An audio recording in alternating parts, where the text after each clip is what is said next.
नमस्कार, स्वागत है आप सभी का उत्तराखंड के हमारे इस खास बुलेटिन में। आपके साथ मैं अंजलि झा। तो चलिए बुलेटिन की शुरुआत करते हैं खबरों से।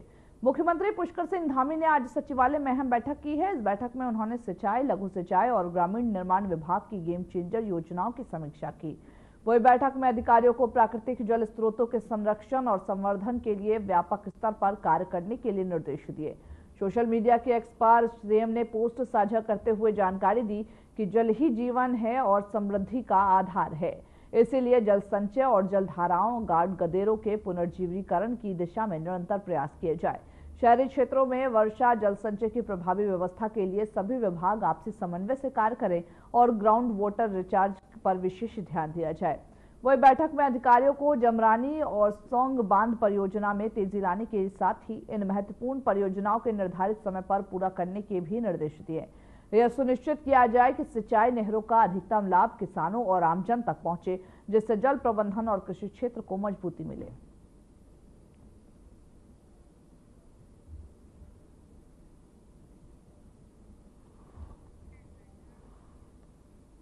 वह उत्तराखंड सरकार राज्य में कृषकों की आय बढ़ाने के लिए ज्ञान विज्ञान के साथ परंपरागत खेती को बढ़ावा देने पर जोर कर रही है। किसानों की स्थिति सुधारने के लिए निर्देश मुख्यमंत्री पुष्कर सिंह धामी ने समीक्षा के दौरान कई निर्देश दिए हैं। उन्होंने कहा कि जिन क्षेत्रों में किसान अच्छा कार्य कर रहे हैं उन्हें उसी क्षेत्र में और बेहतर कार्य करने के लिए प्रोत्साहित किया जाए। विभागों द्वारा जो भी कार्य किए जा रहे हैं उनका परिणाम धरातल पर दिखे। आगामी वित्तीय वर्ष के लिए विभागों द्वारा जिन योजनाओं पर कार्य किया जा रहा है उनकी भौतिक स्थिति, वित्तीय प्रगति और साथ ही आउटकम और आउटपुट के आधार पर कार्य किए जाएं, ताकि बजट का भी सही तरीके से उपयोग हो और लोगों की आजीविका भी बढ़े। कृषि और उद्यान विभाग की समीक्षा के दौरान मुख्यमंत्री ने निर्देश दिए कि कृषि और उद्यान के क्षेत्र में आर्थिकी बढ़ाने के लिए नवाचार पर विशेष ध्यान दिया जाए। क्लस्टर आधारित खेती को बढ़ावा दिया जाए, मिलेट को राज्य में और बढ़ावा दिया जाए। वही पॉली हाउस के निर्माण में तेजी लाया जाए। Aroma, Apple mission, kiwi mission के साथ ही उत्तराखंड के पारंपरिक उत्पादों और फलों के उत्पादन को बढ़ावा देने की दिशा में काम किया जाए। नाशपाती, पलम, माल्टा, नारंगी, आड़ू के उत्पादन बढ़ाने के लिए किसानों को प्रोत्साहित किया जाए और जिन फसलों को जानवर नुकसान नहीं पहुंचाते उनको बढ़ावा दिया जाए और औषधीय पादपों के उत्पादन को बढ़ाने के लिए कृषकों को जागरूक किया जाए।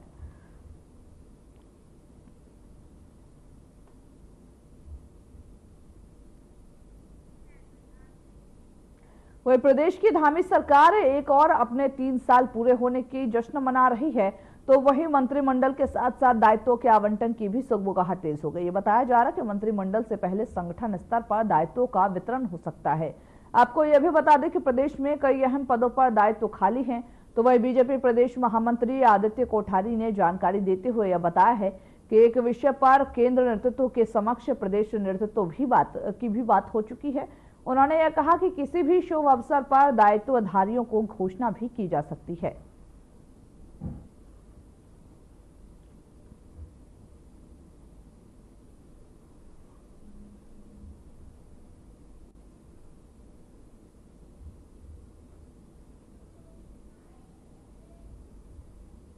और किसी भी शुभ अवसर पर दायित्वधारियों की घोषणा हो जाएगी। मंत्रिमंडल के विस्तार के संबंध में भी केंद्रीय नेतृत्व बातचीत कर रहा है और 2-3 दिन कुछ महत्वपूर्ण बैठक है। उस बैठक के बाद उस पर और चर्चा होगी, उसके बाद वो फाइनलाइज।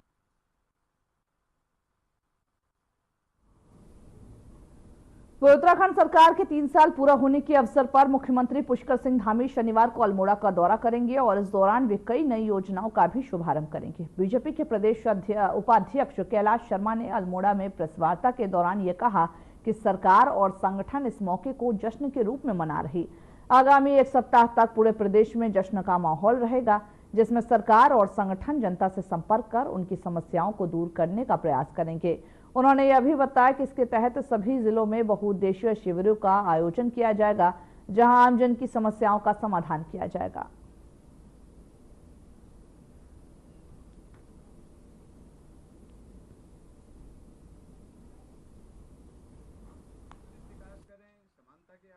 तीन साल का सरकार का कार्यकाल पूरा होने का उत्सव पूरे प्रदेश में बहुत उत्साह के साथ जनता और भारतीय जनता पार्टी दोनों मनाने वाले हैं। जहां सरकार विभिन्न कार्यक्रमों के माध्यम से कल से प्रारंभ कर रही है, वहीं भारतीय जनता पार्टी ने आज अपने सभी जनपदों में संगठन के सभी जिले जितने भी हैं वहां और विधानसभा क्षेत्रों पर भी प्रेस वार्ताओं के माध्यम से कार्यक्रमों का निर्धारण किया है। हम एक सप्ताह भर पूरा इस जो ये जश्न है, ये जो खुशी का वातावरण है, इसको एक हफ्ते तक पूरे कार्यक्रमों के माध्यम से सरकार के साथ साथ संगठन भी अपनी भूमिका में पूरी तरह से मुस्तैदी से जन जन तक पहुंचेगा। जनता को विभिन्न हमारे बहुउद्देशीय शिविरों के माध्यम से उनकी समस्याओं को देखते हुए वहीं तुरंत उसका निदान हो, इसके लिए भी ये कार्यक्रम इन कार्यक्रमों के माध्यम। वही कैबिनेट मंत्री प्रेमचंद अग्रवाल के इस्तीफे के बाद कांग्रेस नैतिकता के आधार पर बीजेपी प्रदेश अध्यक्ष के इस्तीफे की मांग कर रही है। ऐसे में बीजेपी प्रवक्ता ने कांग्रेस को याद दिलाते हुए पलटवार किया कि नैतिकता का पाठ पढ़ाने वाले कांग्रेस शायद ये भूल रही है कि जब उत्तराखंड आंदोलन हुआ था, आंदोलनकारियों पर बर्बरता हुई थी, तब कांग्रेस की नैतिकता कहां चली गई थी। केंद्र में सहयोगी के रूप में कांग्रेस की सरकार थी। उत्तराखंड में भी कांग्रेस के कई नेता उस समय केंद्रीय राजनीति में थे, तब उन्होंने इस्तीफा क्यों नहीं दिया। गणेश गोदियाल ने जब स्थानीय निवासियों को अपशब्द कहे, तब नैतिकता कहां चली गई थी। कांग्रेस राजीव गांधी फाउंडेशन के लिए चीन से पैसा लेती है, तब शायद इन्हें नैतिकता याद नहीं आती और इसीलिए बीजेपी को नैतिकता की दुहाई देने के बजाय ये खुद के गिरेबा में झांककर खुद नैतिकता का ज्ञान अर्जित करें।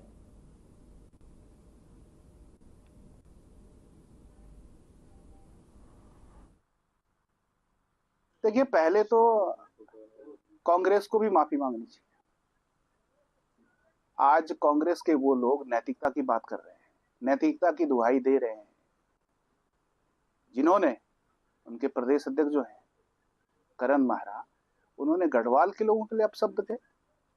तब कांग्रेस के नेताओं को, कांग्रेस के प्रवक्ताओं को, कांग्रेस के कार्यकर्ताओं को नैतिकता की दुहाई उनको भी देनी चाहिए। उन्होंने कभी अपने प्रदेश अध्यक्ष से तो इस्तीफा नहीं मांगा। जब गणेश गोदियाल जी ने कहा था कि भाई जो ये पलायन हो रहा है, जो व्यक्ति उत्तराखंड का व्यक्ति अपने काम के लिए बाहर गया है, उसको वो कहते हैं कि सुख का पलायन है, ये खुशी से पलायन है।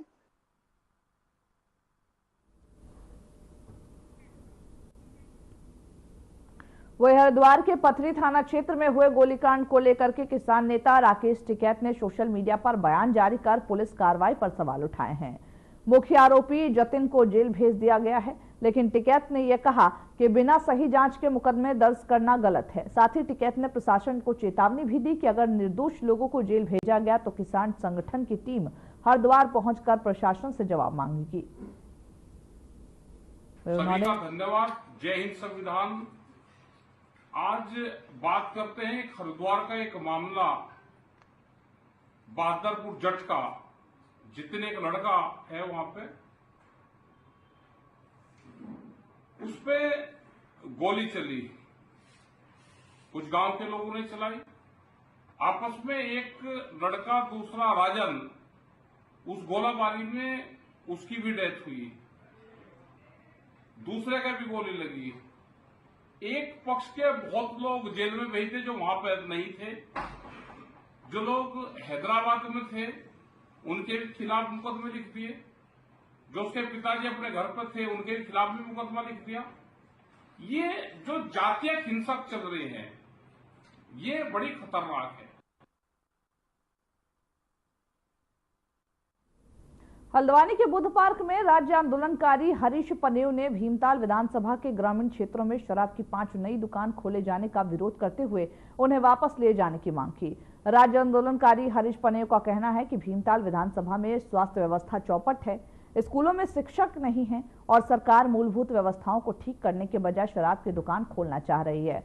हरीश पनेव ने कहा कि यदि अगले वित्तीय वर्ष यानी कि 1 अप्रैल से नई शराब की जो दुकानें हैं उसको खोला गया तो वे ग्रामीणों के साथ मिलकर उग्र आंदोलन करने को मजबूर हैं।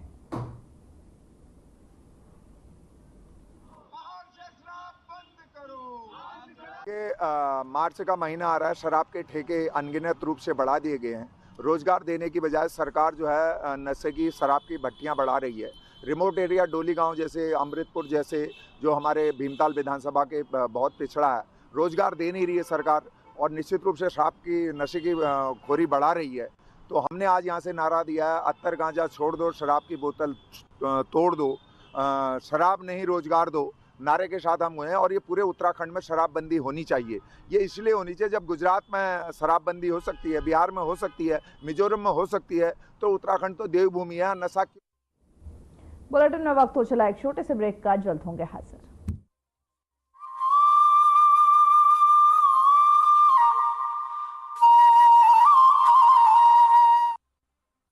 प्रधानमंत्री नरेंद्र मोदी जी की प्रेरणा और मुख्यमंत्री पुष्कर सिंह धामी के नेतृत्व में प्रदेश सरकार ने समान नागरिक संहिता लागू करते हुए उत्तराखंड में निवासरत प्रत्येक महिला को आर्थिक एवं सामाजिक सुरक्षा प्रदान की है।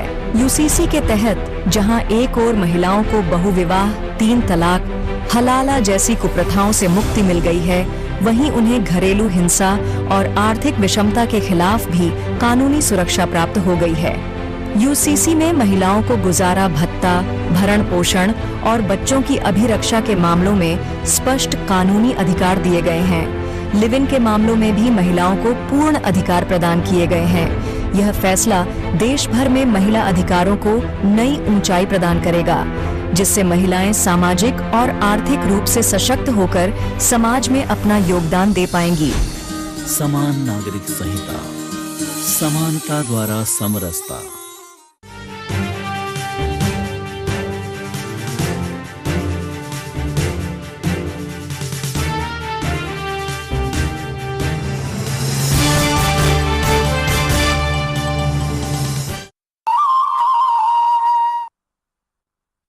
के बाद आप सभी का एक बार फिर से स्वागत है हमारे इस बुलेटिन में। बढ़ते हैं खबरों की ओर। प्रदेश सरकार शिक्षा गुणवत्ता बढ़ाने के लिए ठोस कदम उठा रही है। अब क्लस्टर विद्यालयों को आवासीय विद्यालय में बदला जाएगा। पहले चरण में 95 विकास खंडों में एक क्लस्टर विद्यालय बनाया जाएगा और इन विद्यालयों में कक्षा 5 से लेकर के 12 तक के छात्रों को स्मार्ट क्लास, वर्चुअल क्लास जैसी सुविधाएं मिलेगी। देखिए, बिल्कुल प्रदेश के अंदर जितने भी हमारे क्लस्टर विद्यालय हैं उनको हम आवासीय विद्यालय में कन्वर्ट करने जा रहे हैं और जिन स्कूलों में छात्रों की संख्या बहुत कम है उन स्कूलों को भी हम इसमें समायोजित करेंगे और ये आवासीय विद्यालय जो है प्रत्येक विकास खंड में हम एक क्लस्टर विद्यालय जो है आवासीय के रूप में खोलने जा रहे हैं, जिसमें सभी सुविधाएं बच्चों को मिलेंगी। हर प्रकार की टेक्निकल और गुणवत्ता युक्त जो हमारी सुविधाएं बच्चों को रहने वाली है वो सभी उनको प्रदान की जाएंगी और बहुत अच्छा डिसीजन सरकार का है और सरकार जो है इसके लिए प्रत्येक विकास खंड में एक नोडल अधिकारी भी नामित कर चुकी है, जिनके माध्यम से ये सारी सुविधाएं उन बच्चों तक पहुंचाई जाएंगी। उत्तराखंड स्वाभिमानिक मोर्चे का बैनर लेकर के मामी परिवार उत्तराखंड की यात्रा पर है। वही गढ़वाल मंडल के जिलों से शुरू हुई यात्रा कुमाऊं मंडल के बागेश्वर जनपद पहुंची है। बागेश्वर में आयोजित चिंतन मंथन कार्यक्रम कुमाऊं संयोजक भूपेंद्र कोरंगा समेत तमाम लोग इसका नेतृत्व कर रहे हैं।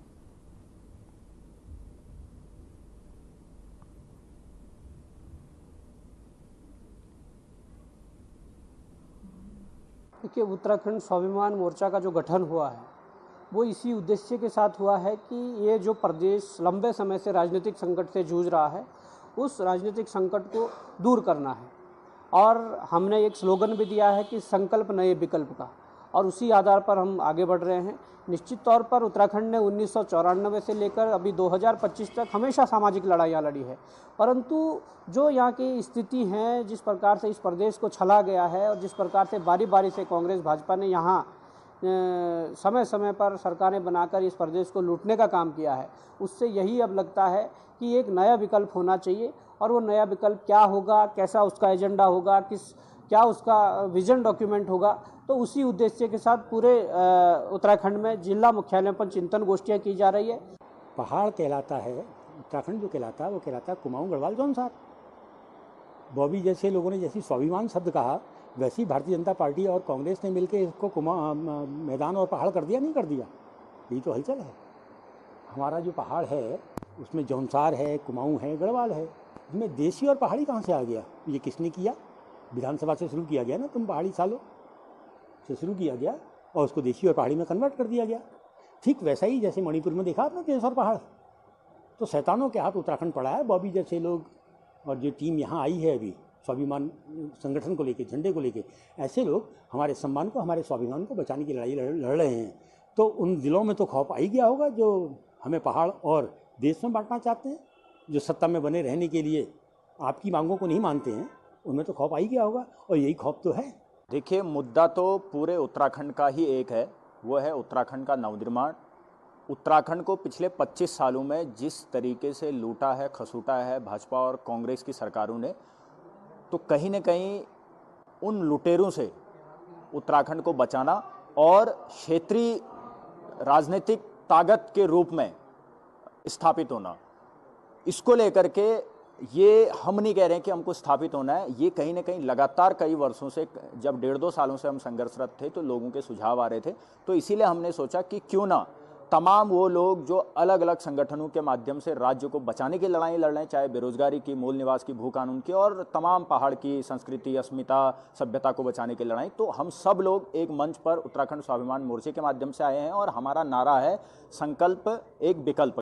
मैंने पेपर दिया था, मैं एमए का छात्र था, एमए इकोनॉमिक्स से, तो मुझे फेल कर दिया गया पेपर देने के बाद भी। मेरा अर्थशास्त्र में इकोनॉमिक्स था मेरा, तो लेबर इकोनॉमिक्स का पेपर मैंने दिया था, तो रिजल्ट में एग्रीकल्चर इकोनॉमिक्स चढ़ा दिया। तो मैंने सीएम धामी जी से मांग की कि मुझे 5 दिन के लिए मुख्यमंत्री बनाओ, मैं भ्रष्टाचार को समाप्त करता हूँ।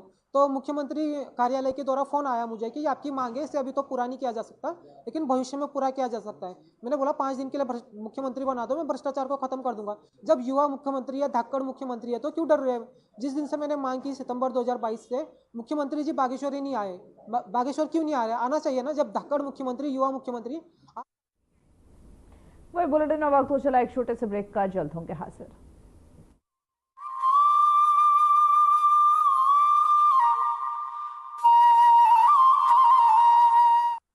प्रधानमंत्री नरेंद्र मोदी के मार्गदर्शन और मुख्यमंत्री पुष्कर सिंह धामी की पहल पर उत्तराखंड सरकार ने समान नागरिक संहिता के जरिए महिलाओं और बाल अधिकारों के साथ ही माता पिता के अधिकारों की सुरक्षा भी सुनिश्चित की है। यूसीसी के तहत मृत व्यक्ति की संपत्ति में पति पत्नी और बच्चों के साथ ही अब माता पिता को भी अधिकार दिए गए हैं। इस दूरदर्शी कदम से माता पिता को सामाजिक और आर्थिक सुरक्षा प्राप्त होगी और वो सम्मानजनक जीवन जी सकेंगे, और साथ ही इस फैसले से पारिवारिक एकता भी मजबूत होगी। यूसीसी अभिभावकों को संतान की अर्जित संपत्ति से गरिमामय जीवन जीने का अधिकार प्रदान करती है। समान नागरिक संहिता, समानता द्वारा समरसता।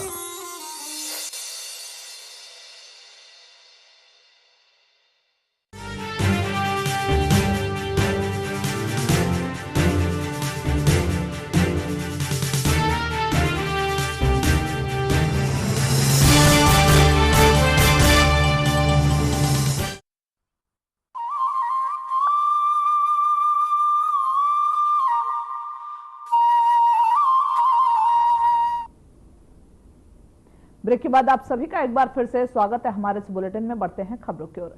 ऋषिकेश में हीलालाल मार्ग पर एक खाली प्लॉट में पड़े हुए जो कचरे में संदिग्ध रूप से आग लग गई। वहीं जैसे ही आग की लपटें उठी तो आसपास के लोगों में अफरा तफरी मच गई। सूचना मिलते ही फायर ब्रिगेड की टीम फायर टेंडर के साथ मौके पर पहुंची और कड़ी मशक्कत के बाद आग को बुझा लिया गया।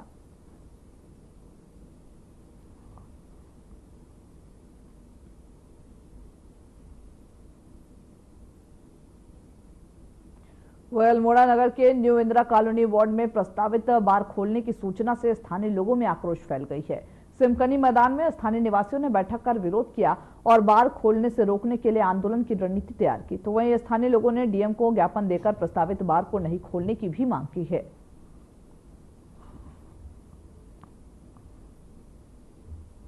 एक बैठक की गई है, उसमें हम एक ज्ञापन जिलाधिकारी महोदय को, आबकारी अधिकारी, जिलाधिकारी उनको देने के लिए यहाँ पर एकत्र हुए हैं। आगे की क्या रणनीति बात? आगे अगर ये कार्रवाई बंद नहीं हुई, जाम खुलने की, उसके बार खुलने की बात शुरू हुई, तो हम चक्का जाम करने की स्थिति में रहेंगे और जो भी अन्य कार्यक्रम होंगे उसको बढ़ चढ़। अब खबर लक्सर से है, जहां पर लक्सर के मोहम्मदपुर गांव में उस वक्त हड़कंप मच गया जब विद्युत विभाग की टीम बकाया बिलों की वसूली करने पहुंची। कनेक्शन काटने पर ग्रामीण भड़क उठे और जेई रामकुमार से मारपीट भी कर दी।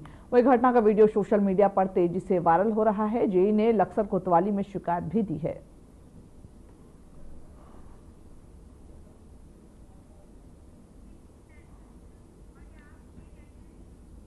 सेलाकुई थाना पुलिस में पश्चिमी उत्तर प्रदेश के शातिर वाहन चोर गिरोह के 2 अभियुक्तों को गिरफ्तार कर लिया गया, जिनके कब्जे से चोरी की 13 मोटरसाइकिल बरामद की गई। दरअसल बीती रात 17 मार्च को भाववाला क्षेत्र से एक मोटरसाइकिल चोरी हुई थी, जिसकी सूचना पीड़ित ने सेलाकुई थाने में देते हुए अज्ञात चोरों के खिलाफ मुकदमा दर्ज किया। मुकदमा दर्ज कर पुलिस ने आसपास के सीसीटीवी कैमरों को खंगाला, उसके साथ ही मुखबिर तंत्र को सक्रिय किया है, जिसके बाद पुलिस ने 2 संदिग्ध युवक को सीसीटीवी कैमरे में नजर आए हुए उनको गिरफ्तार किया है।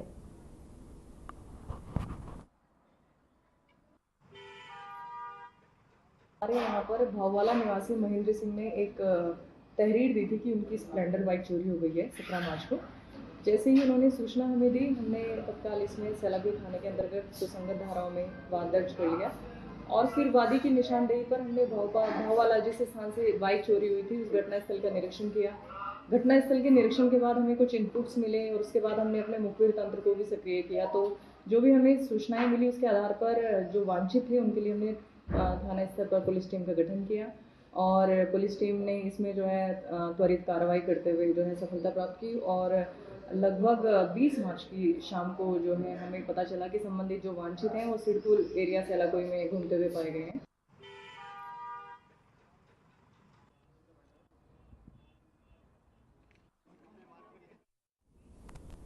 वही देहरादून के कंचनपुर उद्योग वाणिज्य संघ द्वारा इंडो नेपाल अंतर्राष्ट्रीय व्यापार मेला और पर्यटन महोत्सव का आयोजन किया गया। इस कार्यक्रम में सीएम पुष्कर सिंह धामी ने शिरकत किया। क्या कुछ कहा, चलिए आपको सुनवाते हैं। तपाई सबलाई देखेर अत्यंत खुशी लागेको छ। तपाईहरुको उपस्थिति यहाँ हामी सबै लागेको सम्मान का विषय हो। हाम्रो नेपाल को बीच में संबंध संगे मित्रवत सुदृढ़ रहोस् भन्ने परमात्मा संग प्रार्थना गर्दछु। भाइयों बहनों, ये आयोजन भारत और नेपाल दोनों देशों के जो सांस्कृतिक और भावनात्मक संबंध हैं, उस संबंधों को और प्रगाढ़ता और मजबूती प्रदान करने में बहुत सहायक सिद्ध होगा और निश्चित रूप से जैसे जैसे समय आगे बढ़ेगा, आज हमारे पीताम्बर जोशी जी इस समन्वय को स्थापित कर रहे हैं, आने वाले समय में ये समन्वय और मजबूत होगा और संबंधों में घनिष्ठता आएगी, व्यापार में निकटता आएगी, सांस्कृतिक और सामाजिक संबंध, रोटी बेटी का संबंध हमारा बहुत पहले से रहा है। इस प्रकार के आयोजन हमारी जो समृद्ध परंपराएं हैं, एक दूसरे के हमारे कल्चर हैं, उसको संजोए रखते हुए आने वाली जो हमारी पीढ़ियां हैं, उन पीढ़ियों को भी अपना अद्वितीय योगदान इस विरासत को सौंपने में ये मेले इस प्रकार के महत्व के मेले हैं।